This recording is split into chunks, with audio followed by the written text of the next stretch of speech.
Chavi Spandan.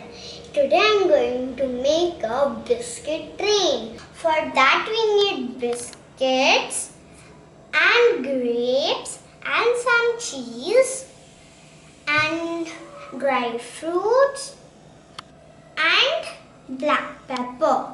So let's get started. First we will make base of the train.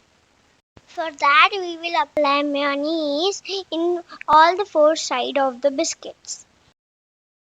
Now we will put this base on the plate.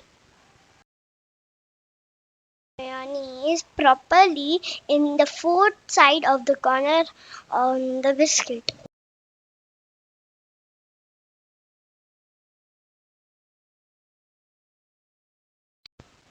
Let's repeat the steps on other biscuit also.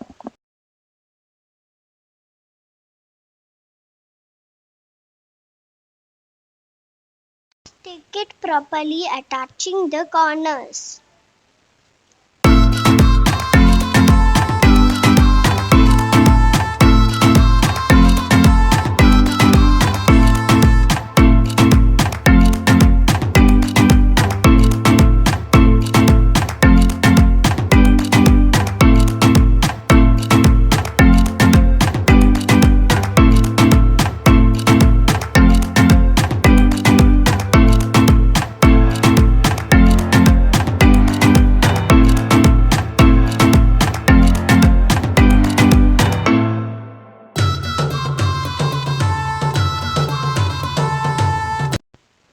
Now stick the third biscuit also.